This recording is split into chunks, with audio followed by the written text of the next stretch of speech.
Môžeme vás na chvíľočku zastaviť, nech sa páči. My robíme vysielanie zo Slovenska do Ameriky. Chceme pozdraviť amerických občanov. Ako by ste vy, ako taký dobrý Slováčisko, pozdravili našich amerických priateľov? No, čo by ste im tak povedali? No pozdravil by som ich, však v Amerike sú tiež Slováci, ako sme my. Áno.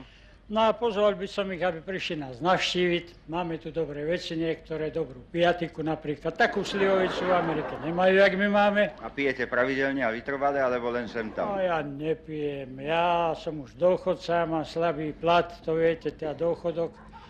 Sem tam si vypijem, ale málo. No ale, jak slovenská ľudová pieseň hovorí, ani tak nebolo, ani tak nesmie byť, že by tí Slováci nemali za čo piť.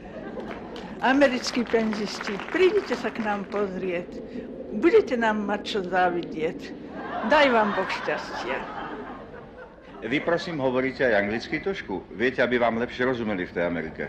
Nie? No, nerozumiem. Nie? No a viete, ako sa hovorí o Američanoch, že keď hovoria, to majú ako keby mali zemiak v ústach horúci. No, tak keby sme si pomohli, viete, keď budete hovoriť s takým anglickým prízvukom, tak vám budú lepšie rozumieť. Tak čo keby sme skúsili, že by ste si tento gaštan dali do úst, viete, a to je také okrúhle, no skúste.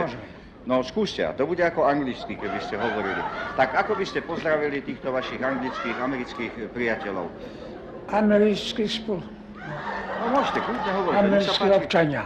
Som rád, že vás môžem takto pozdraviť. Dúfam, že mi budete rozumieť, lebo sa snažím hovoriť po anglicky. Chcel by som vás pozvať k nám na naše brinzové halušky. Ja si ich tiež dávam, ovšem nepijem z nich žinžicu, ale srvátku. Na žinžicu nemám peniaze. Tá srvátka vám nerobí problémy? Srvátka je dobrá, len trošku preháňa a pričistí. Americké jedlá, čo predávajú Donalda, tú gebezinu, čo sa menuje. Hamburgery sa nedá jesť. A to mám hneď. No teraz už sme vo vysielaní, prečo? Lebo ja si to musím trochu pripraviť. Chceli by ste si to pripraviť? Napísať, alebo čo? Napísať. No dobre, tak na chvíľočku zastavíme a vy si to pripravíte, áno? Tento týždeň som si dal už 2 piva.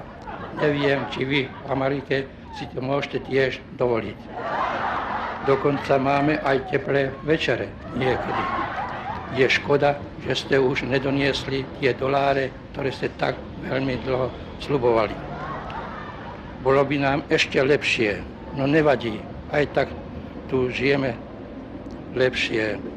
No nevadí, aj tak srdečne vás pozdravujeme, pozývam vás k nám na Slovensko, a prajem vám, aby vám bolo tiež tak dobre, ako nám tu na.